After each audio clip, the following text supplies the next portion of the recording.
I'm chair of the Physical Sciences Department here at SciTech, and it's my pleasure to welcome you today to this SciTech lecture. For those of you who are new to this, we've been doing this for 10 years. This is essentially a cooperative presentation between the MST department and the National Center for the Biotechnology Workforce. We've been doing this for over 10 years, and during that time we have had more than 60 speakers. We've had more than 3,500 folks here in our audience listening to the speakers, and we are truly glad that can move forward. I think today's topic is particularly interesting because one of the comments we get so often is that our students don't have good soft skills. And so I hope that everybody will enjoy this as much as I'm sure that I will. And now it's my great pleasure to introduce to you Mr. Robert Summers, who is the program coordinator for nanotechnology here at the school, to introduce our speaker.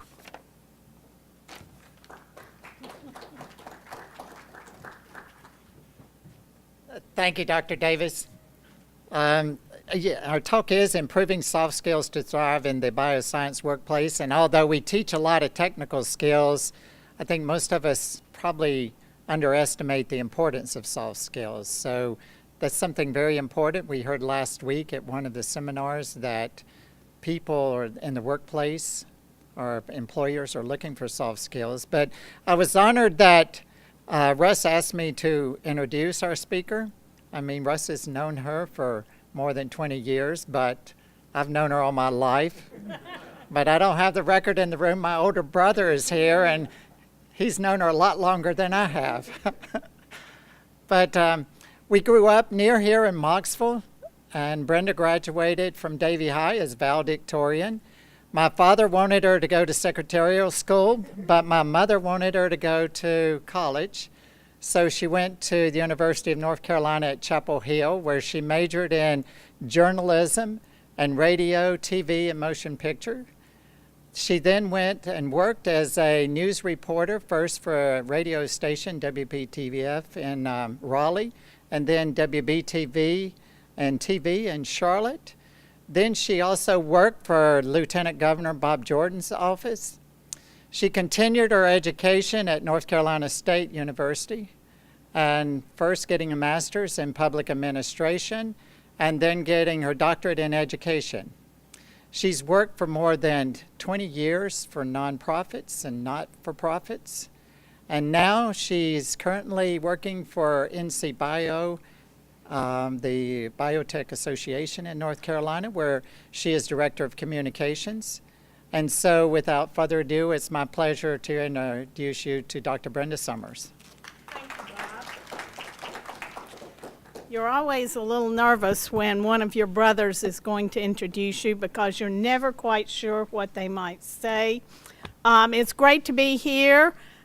Thanks to Russ for inviting me. Russ is always convincing me to do things, and I've been on several committees for him. This is a topic that's really important to me, and Russ got me to do this for his Beta Skills workshop earlier this year. My millennial friends had a lot to say about what I did. Laura and Katie, who Nancy Johnston here works with, so I've tried to adjust for all of that. And so let me tell you a little bit about everything.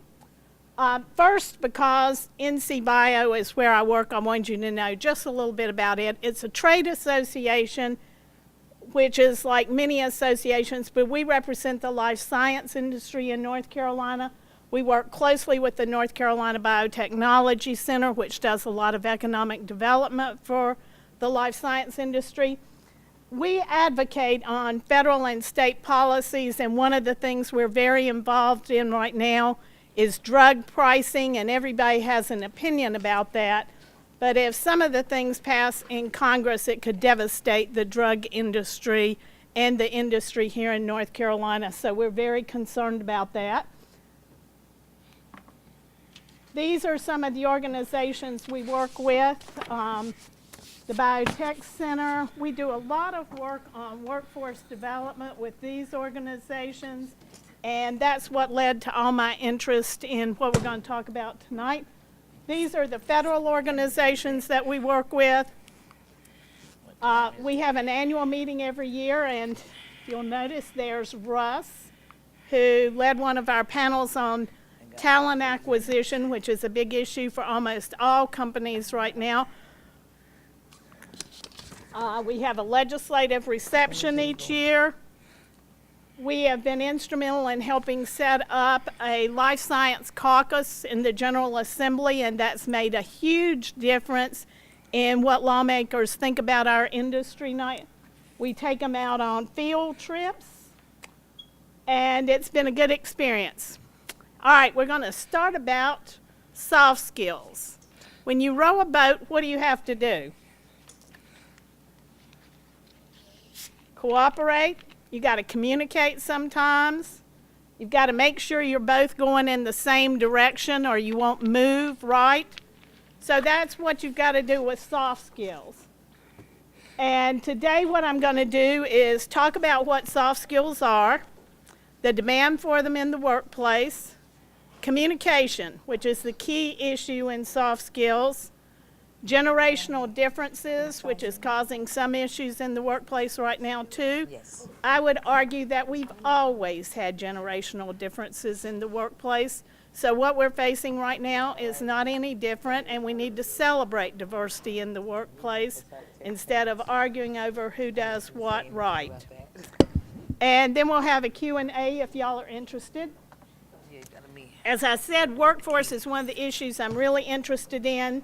We have been working with the Biotech Center for almost a year now on a study about the biomanufacturing industry in the state. And if you look at this graph, in the next 3 to 5 years, we need at least 5,000 more workers just in the biomanufacturing industry. That doesn't consider the R&D companies and the other organizations that we work with. And trying to figure out where we're going to get those people, how we're going to train them is an important issue for us. We spent Tuesday morning listening to 8 companies tell us about what their needs are, and one of the key things they talked about was soft skills. So we'll talk a little more about that. If you see here, when we talked about what kind of skills they wanted, all of these things popped up, but what's right there in the middle? Communications. That was key. You've got feedback there. There are a couple of other things up there that relate to it, but communication was one of the big ones. So why is communication important to these companies? Some of y'all I know are in my brother's nanotech class. Why do people in companies need to be able to communicate, especially in the biotech companies? No one understands it? Well, hopefully the people working there do. Yeah, but who uses the product? That's why it's important. All of us use those products that come out of pharma and biotech companies, from the vaccines, the flu vaccine. How many of y'all have had those so far? So that can be instrumental to you. These things cost money, and let me tell you, when you're running a vaccine facility, if somebody messes up something and you lose a batch of vaccines, you're talking about millions of dollars. So you don't want to mess things up. Also, you need to communicate because some of these processes are very complicated. So people have got to be working together and communicating to each other about what's going on in the facility. So communications, teamwork, feedback, documentation, all of these things are key in a facility. 2 things I wanted to make sure I covered before we got into the real soft skills. First of all, how many people in here use social media? And do you ever post on there about your jobs or about your classes or anything? And do you know that potential employers, when you go to an interview, may check out what you've been saying on social media? and that can have an influence on whether you might get a job or not. The other key thing that's come up lately is I've had several companies talk to me about this. People make appointments for interviews and then don't show up for the interviews. Or even worse, they accept a job position and then don't show up because they've taken another job. Now, just on the face of it, that's not a good thing to do. But second, HR people move around in companies just like everybody else does. And you could easily run in to one of those HR companies when you go to apply for another job, and they remember how you didn't show up for the last job that you accepted with the company they were with. So if you decide you don't want to go to a job interview, call or email and let them know. If you don't want to take the job after you've accepted, call and let people know. There are lots of studies that have been done by Google, by other organizations, that show that your STEM education is really important.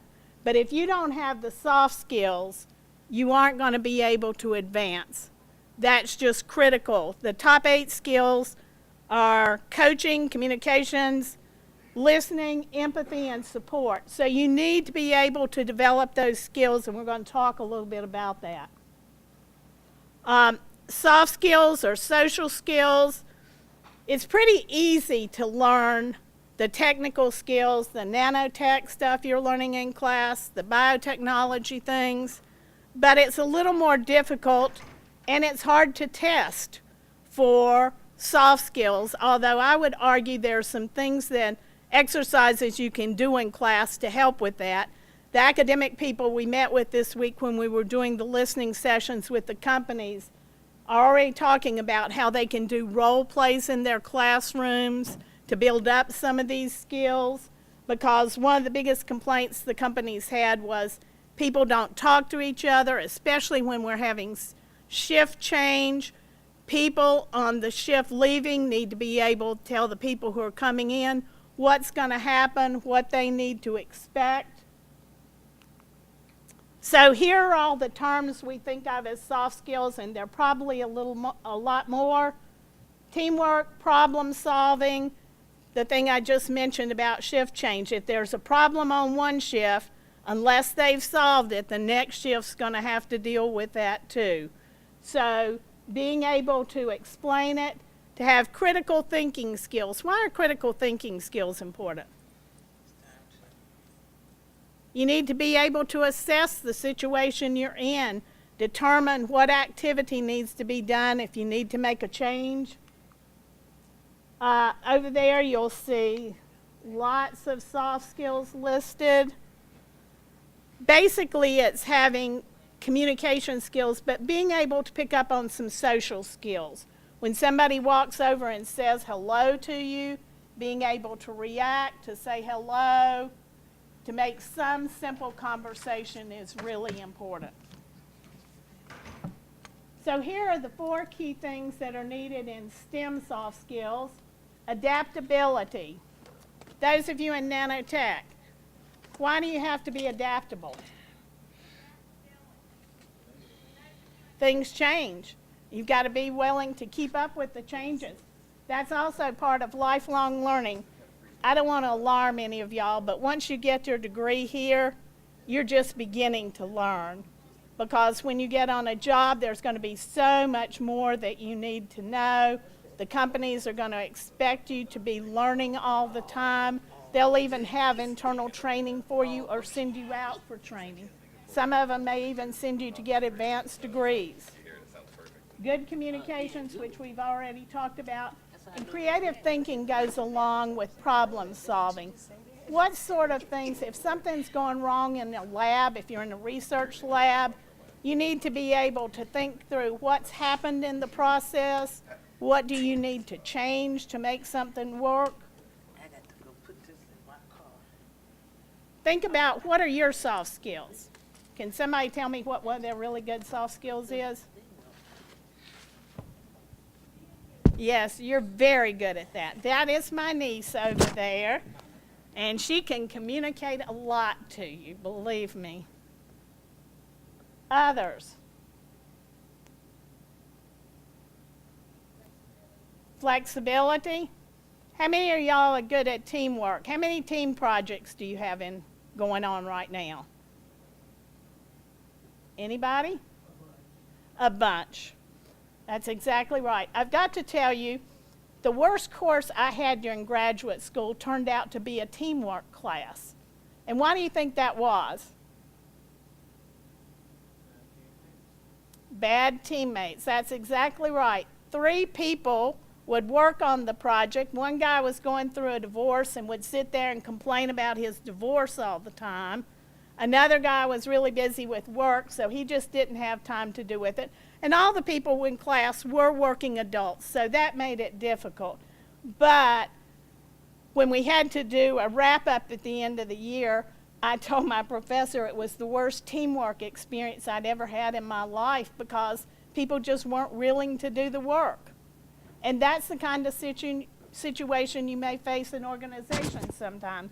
But bosses generally know who is and isn't doing the teamwork, and so they'll make adjustments or you might have to leave.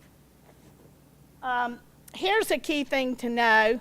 85% of job success comes from having well-developed soft skills. Another study found that 75% of long-term job success depends on people having soft skills, and only 25% is based on technical knowledge.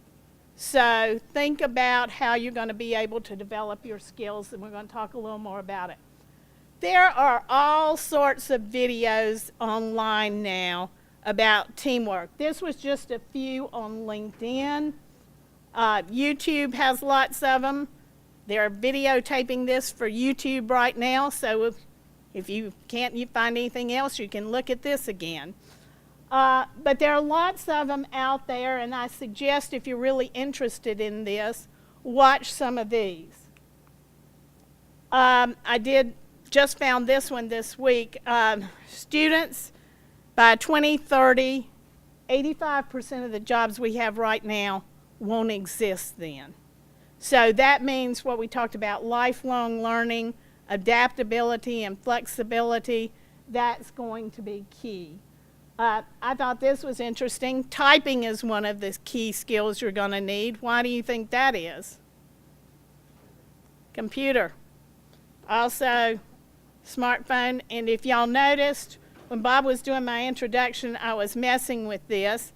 How many times are you in a conversation with somebody when they're on their smartphone, tablet, or computer, and you're never really sure they're listening to you? Or your watch. That's the sort of thing that supervisors and bosses pay attention to. So even though we're all addicted to them, there's a time to use them and a time not to use them.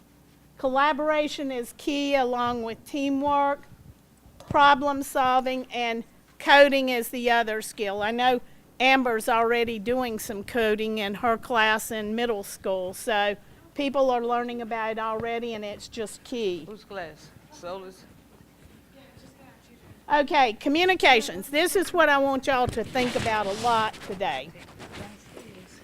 When somebody says something, do you really know what their thoughts were and how they meant it when they said something to you? Usually you're thinking about how you're going to respond to what they said rather than what they're actually saying. So, how did the speaker mean something? What were the words or actions they used to say something to you? And then, how did you as the listener interpret what they said? Communicating is a lot more complicated than we think it is a lot of times. I use this in class a lot. I also have a little prompt with an ear on it that, what does this mean? You got 2 ears, right? Yes. Very good. I brought her along as a prompt today. Yes. Listen. before you start talking, so you can figure out what somebody is saying to you. This is particularly important in life sciences because, again, as we go back, the processes are complicated, lab work is complicated, so you've got to communicate with each other about what's going on, and you need to be listening before you start talking about whatever it is. If you don't, you may come up with the wrong solution a lot of times. All right, so we can practice a little bit of this. Everybody pick a person next to them. One person is going to describe something you either really like about your job or about a class. The other person is going to listen, and then that person is going to repeat back what they thought that person said. And we're going to do that we're going to start. Has everybody found somebody to talk to?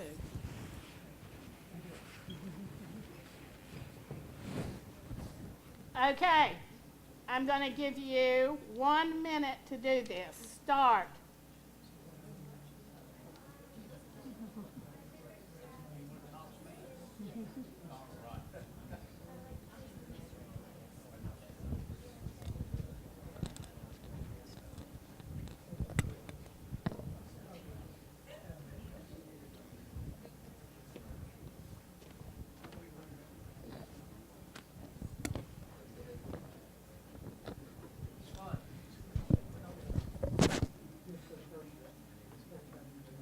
Okay, stop. The listener, repeat back what you heard that person say.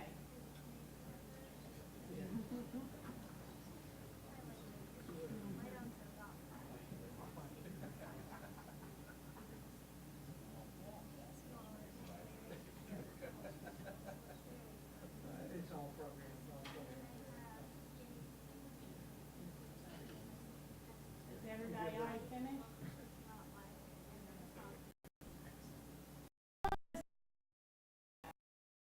Where the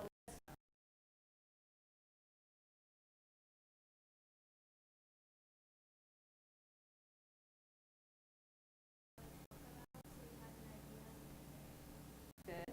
What else?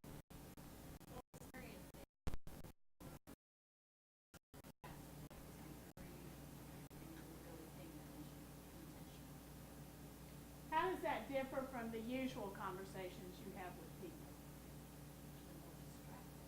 Usually more distracted. Usually more than two people. Usually more than two people. What else? The concentration is greater. That's exactly right. What we call it when you're intentionally listening and then repeating back is reflective listening. And it is one of the most important things that you can do. When I was in grad school, we had to do this in a communications course, and I still have a friend who wants to know when I'm going to do reflective listening with her again, because she talks so much that it's hard to keep up with everything she says. But what I want y'all to get out of this is listening is a lot harder than we think it is. And it's also a difference between extroverts and introverts sometimes. Why is that? Extroverts just start talking without even thinking about it, not even thinking through what they're going to say before they say it. And introverts, everybody gets nervous around introverts because they don't say very much, because they're thinking and processing and probably doing a better job than the extroverts in listening to people. So when you work with somebody, and I'm terrible about this because in the office I'll be multitasking and people will be talking to me. I'll be messing with the computer or something, trying to check emails.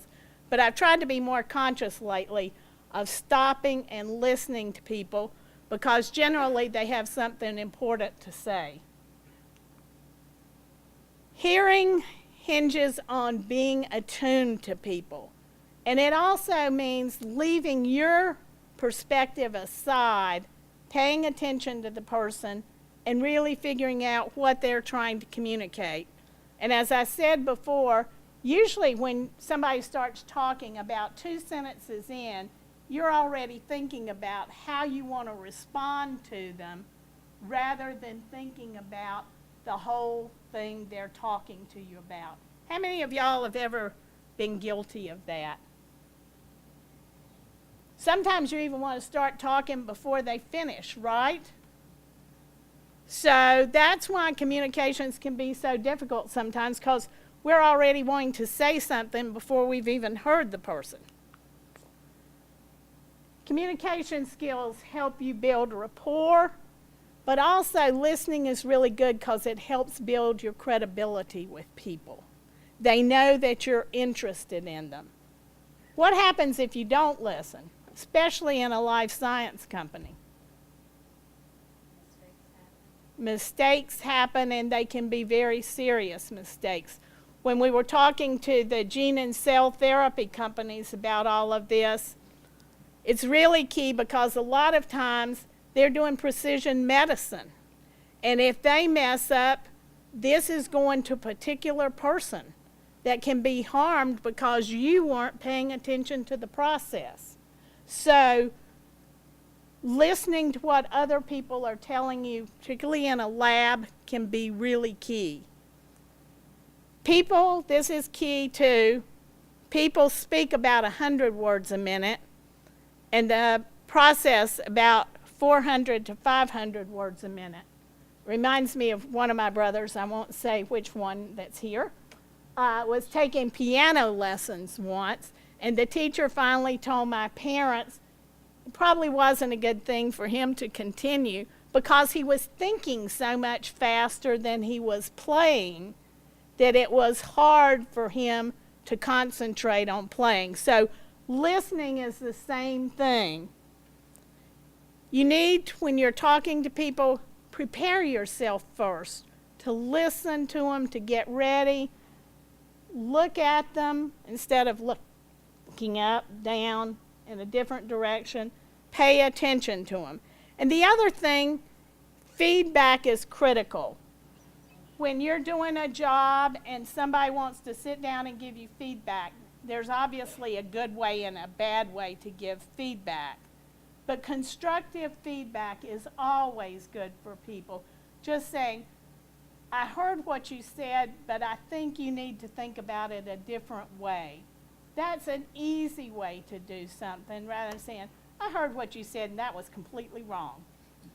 You know, there's a way to talk to people so they feel comfortable about getting feedback. Nonverbal skills. These are crucial. I don't know why this flickers, but we'll do it. Posture. What does this mean? Not interested, or I'm not sure I'm going to believe whatever you say, right?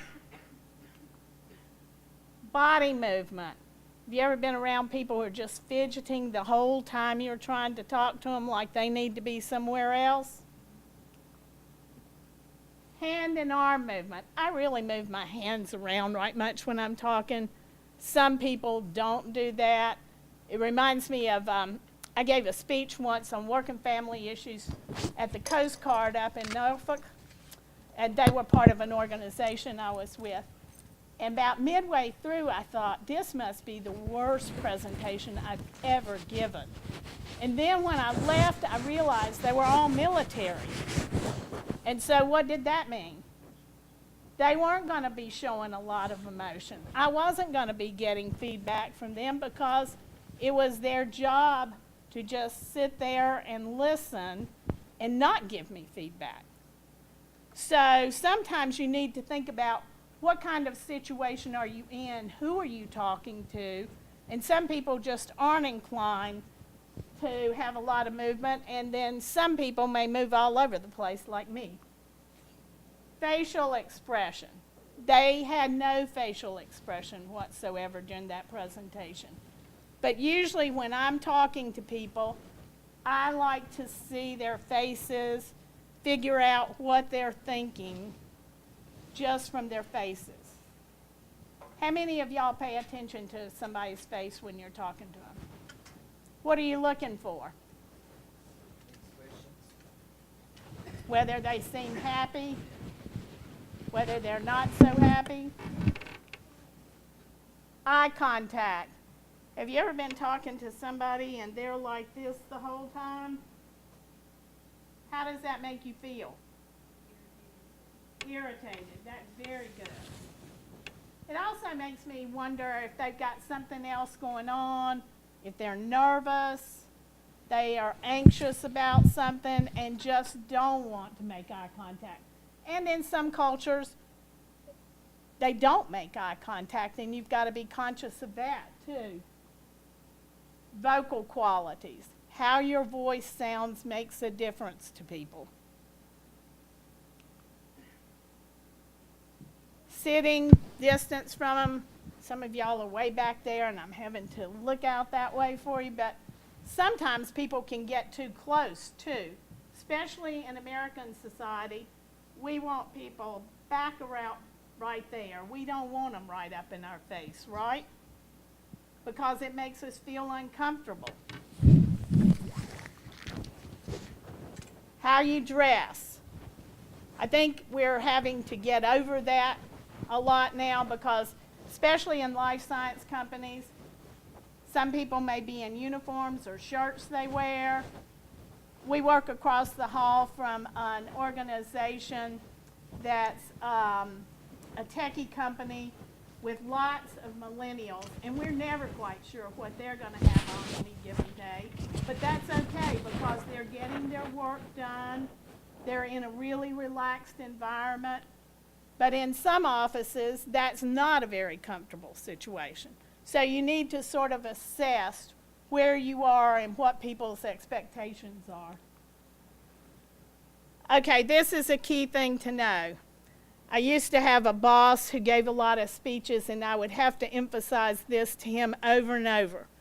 7% of communication comes from the words that you're using.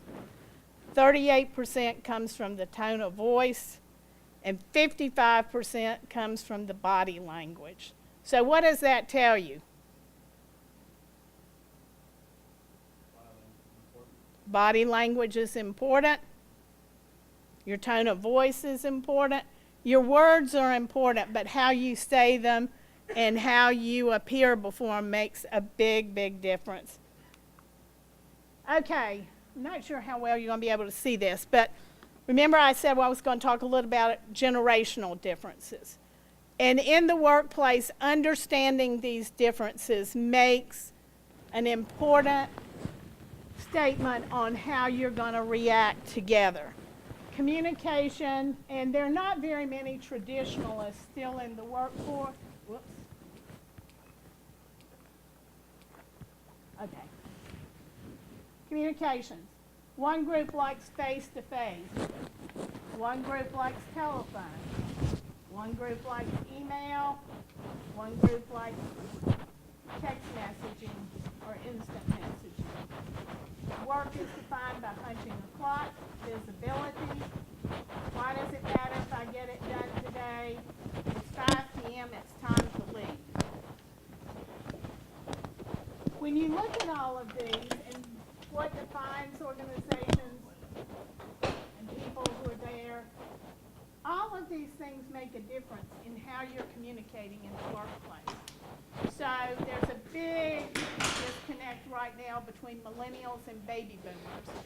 Baby boomers are phasing out of the workplace, although some are not anxious to leave, and some of the millennials want them out the door as fast as they can go. But that's always been the way in the workplace. The younger generation, the older generation are always having issues. The key is finding common ground, building a team so you can work together. So knowing where you're all coming from is really important. Generation Z, which is the coming generation now, will be the largest cohort in the workforce ever. 2 billion people. So as they're coming in, it's really important for us to know how they want to communicate. And they're very different in some ways from the millennials. The key thing to know about Generation Z, they have always had the internet smartphones, tablets, and computers. So they don't have any trouble with it. When I was talking to the biomanufacturing companies this week, there's some software that is key now called Delta V, Unicorn, a couple of others. People coming in, the younger people, have no problems whatsoever with that technology. So that's a great thing. People who've been in the workforce a while are still pretty nervous about using that. So again, if these two can work together and teach each other, it'll bring great communication in the workplace. Here's what we have in the workforce right now, so you can see how close some of the groups are. There are 35% of the workforce is millennials right now, and you've got Generation Z coming in. 33% is Gen X, 25% is baby boomers. We're calling that the gray wave. For many of the biomanufacturing companies, this is a serious issue for them because they have a lot of people who've been with their companies 20 and 30 years who are getting ready to walk out the door, and they don't have the people to replace them, and also the people coming in don't have the history with the company, so they're having to learn how to train a new generation of workers that may not stay there 20 and 30 years like these people did. If you see here, this is the evolution of the employee, working 9 to 5 to working anytime. And how many of us in here, some of you students probably have jobs too, I find that I'm working on and off all the time because you're always checking your phone or your computer. Somebody thinks it's my boss. Customers think nothing about sending you an email at 8 or 9 o'clock at night, or sometimes 10 or 2 in the morning. I turn the phone off after 8 o'clock because I just don't want to deal with it anymore. But people are always on. Americans especially have a really tough time going on vacation now because they take everything with them. And some companies, especially some of the European companies that are here, require people not to answer the phone or email or anything because they want you to take a vacation and get away from everything. People who've raised in the information age generally think differently. Most of us who are boomers think more linearly. People who are used to computers, grown up with them, hypertext things. You know how you're clicking on one thing when you're reading an article and going to something else? They think that way, which is a good way in some ways because it helps you see connections in a different way. 21% of the millennials say they have changed jobs within the past year. That is 3 times more than non-millennials report. So one of the things that we are seeing is that millennials tend not to stay in jobs very long. I don't know if Russ remembers, but I'll never forget last year when we were doing a panel on all of this, one of the guys in the company talked about how they had this great young employee who was terrific and they wanted to promote him. And he came in one day and told them he was leaving. And they said, why? What can we do to get you to stay? Are you going to another company? He said, no, I've always wanted to go fishing in Oregon, so I'm just going to go do that for a while. And I have friends who have children now who get a college education and then decide they're going to go work at a ski resort in Colorado for a couple of years till they find themselves. So getting people in the engaged in the workforce is not as easy as it used to be. What are some of the things that engage you in the workforce? What do you want in a job? Stability. What else? A good income. Yes, you definitely need a good income. Psychic reward. Psychic reward. People want praise. Some of the things I'm going to show you is that people want to know what their opportunities are. So you've got to be able to spell that out. Use technology for younger workers.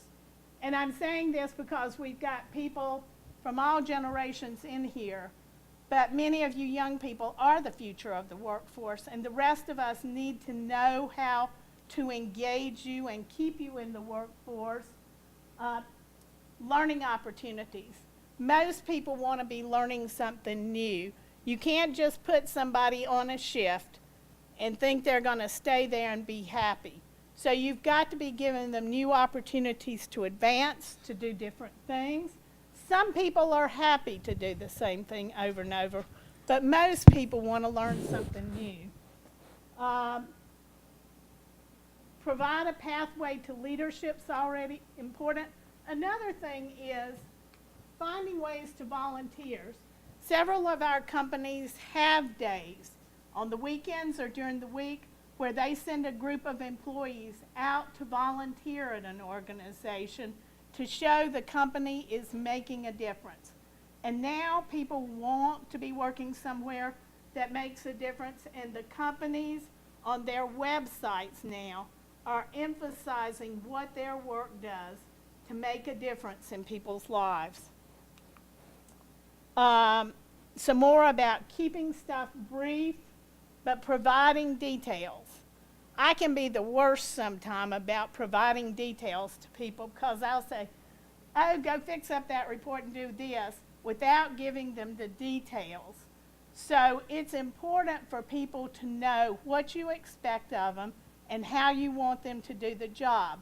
They may have some other options for you, but they need to know what you expect. Again, commitment to the bottom line is important. Demonstrating fairness in the workplace. That is so much more important now than it used to be, because for all my older white men friends, I'm sorry about this, but it used to be that we always expected white men were going to be the ones to advance in the workplace. Well, it doesn't work that way anymore, because if that's how you do it, you're going to lose people. And we need everybody in the workplace working together now. Here's some soft skills for job descriptions. And if you're applying for a job, emphasizing how you can do critical thinking, what your organizational skills are, your oral and written communication skills. One of the key things for life sciences companies is you have to document a lot of things for the FDA. So you've got to be able to write and to explain things. And as one guy said yesterday, if you think there's mold but you don't know, do not put that in a report that's going to the FDA, or they're going to be in here all over us. So make sure you know what you're saying when you put it in a report. This was just something I developed for Russ's group on skills that somebody might need in a medical device organization. Ability to remain calm and receptive in a fast-paced environment is key. And I'm not the only person talking about this. The New York Times had a special on all of this back in September. I love the one, The Awkward but Essential Art of Office Chit-Chat. I mean, that is key to having everybody do it, and your others. Personality tests are the astrology of the office, the plight of the office introvert. So this was September 17th, if y'all want to go back and get some copies of this. All right, I've talked a little bit about soft skills. I could talk to y'all all day about soft skills, but we have a limited amount of time here. Why we need those in the workforce, generational differences. So, do y'all have any questions? Or have I talked way too long? Yes.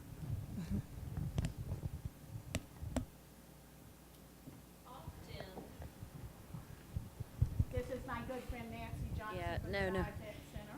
So often, many folks who choose a science career tend to be introverted. What sort of steps could you provide of how to really still be an effective communicator as an introvert, because not everyone is an extrovert. And what I heard you say is that there's value in both, and that an introvert is probably has the capacity to be a better communicator. So what sort of steps might an introvert start taking to be a little bit more mindful, to be a better communicator? I think that introverts, especially if they've been in the workplace for a while, can mentor young people who are coming into the workplace. They can talk to them about the steps they need to take to do a specific procedure. But one of the key things I think is because I'm talking to a Wake Forest professor about this right now, is doing some role plays in the classroom so people get more comfortable with doing that. And probably training in the workplace would help with this too. To do some role plays for people so they can reflect back on what they're hearing from people, so they can explain something to somebody else about a procedure. There are all sorts of videos on the internet that you can watch about all of this too, but I really think role playing is key, and academics heard us this week on how they need to be doing more of that. And people say they're doing team projects in classes, but they need to work on how the teams are communicating too. And there are going to be lots of introverts in those teams too. Yes. So I was at a This mic's gonna get on the recording. I was at a professional development workshop that spoke about soft skills in STEM, and one of the presenters mentioned a virtual reality software program that would simulate interviews and conflict resolution and other types of communication-based scenarios. Are you familiar with using that type of efforts to engage students in practicing soft skills more? I'm not familiar with that, but I know a lot of companies now are using some software where you can practice the interviews before you actually host an interview. They're actually giving you questions ahead of time so you can practice on it. I know SAS is one of the companies doing that. So you can practice your interview and then actually post what you want to say to them. Then they'll have some more questions for you in person, but they figured out how to do it so you can become more comfortable with all of that. Yes, Russ? So Brenda, are there jobs for people who don't have soft skills? Yes, but it's hard to advance if you don't have those. I mean, you know, people in the triangle right now, there are 10,000 technology jobs that are vacant. So I keep telling our biotech people, we're competing with those people too, because you can get those degrees a lot faster. So, you know, you can go in and work on a game by yourself all day long too. But ultimately, you've got to know how to communicate that to the people you're working with and to the people who are going to be playing the game. Yes. Yeah, currently, you mentioned it, the difference between the generational divide there. And currently, we're using less and less communication that has to be complete, has to be clear, directly, and all that. So we are bringing more younger people to work, or employees or students, that are communicating less, because even the terms are being changed to 2-letter, 3-letter terms, and that's what they are using to communicate.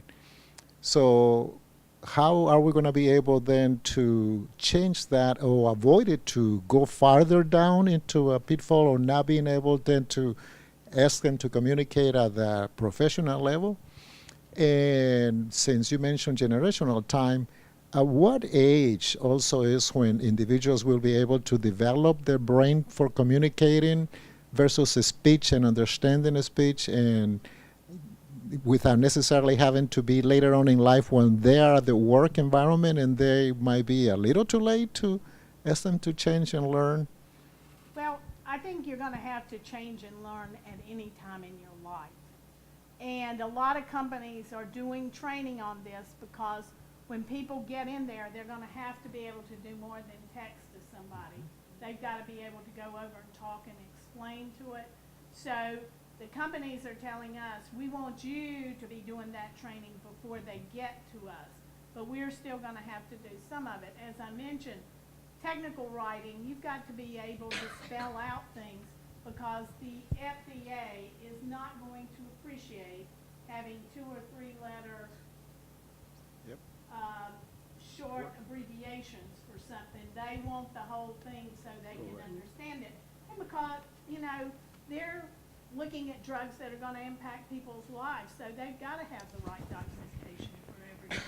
So I think that parents can do a lot, but I have been in restaurants where I will see a family sitting at a table and everybody's on their phone and nobody's paying attention to each other. Quit looking down where everybody.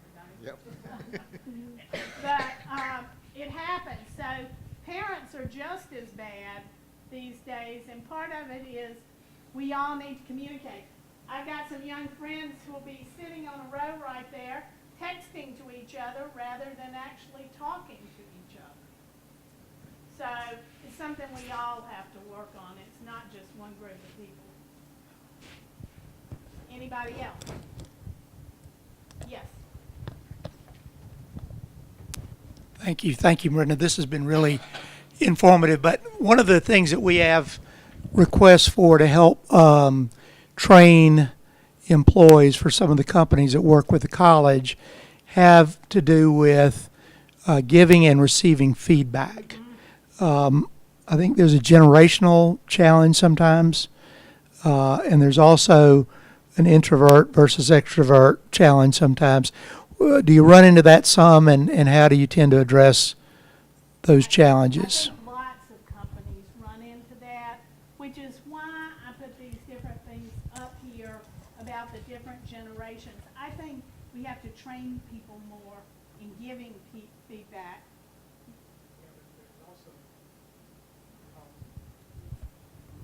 first in the United States, cultural Mm-hmm. you have cultural differences. I mean, a person from one culture communicating with another person is difficult at times because of sometimes mistrust and sometimes just lack of comprehension of language. That's all true, but that's why it's incumbent upon academia and companies to work on how they're going to give feedback to people and do some training on that. Because before you can get feedback, you've got to have some sense of where the other person is coming from and what's going to resonate with them when you give them the feedback. So it's just going to take a lot more training than we've done in the past. You just can't have some boss going in and say, you can't do this way, and just berate somebody because that person's going to be out the door. And it costs a lot of money to hire new people and retrain people. So it's critical for people to be more conscious about that. And I'll tell you, if you lose somebody, it's going to take you 6 months to get somebody in the door with some skills. But it's going to be 1 to 2 years before they're going to be where the person who was that left, unless they had previous experience somewhere else. So Brenda, to Bill's point, down in Stanford at Pfizer on their wall, they have their values, and one of them is don't be a jerk. Yep. And one of the things a lot of companies are doing now is putting their values on the wall so everybody knows, and especially the biotech companies are really good about that, of saying these are the things we value and this is what we expect from you. Any other questions? Anything else? I'm about to lose my voice. I'm getting sick. Okay. So. Thank y'all very much. For Thank you, coming. Brenda. I really appreciate it. So Brenda, thank you for a great lecture. And at Foresight Tech here we have a tradition, but just before I do that, I want to thank the foundation. Bill Green is here today. Bill, please raise your hand. And I'd like to thank Dr. Mary Russell from Cook. She's in the back there. And I'd like to thank Nancy Johnston from the Biotech Center. Raise your hand, that's great. And Marcel's from the National Center for the Biotechnology Workforce. And Brenda, you're representing NCBIO. Yes. That's great. So we have a tradition, and we like to give our professors another diploma. Yay! I'll put this up in the office. So thank you, Brenda. That was a Thank great you. lecture, great lecture. And just want to let the folks know Brenda's here for, if you want to come up and see her. At the same time, I'd like the Summers family to come up. We'd like to get photographs. This is like a family event, so very, very pleased. And Gus, thank you. Thanks very much. You always send all your students, and we really appreciate that. Thank you. Thank y'all.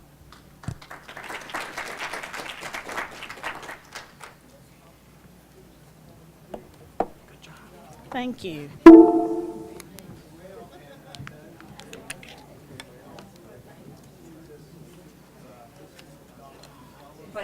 Thank you. It's good to see you.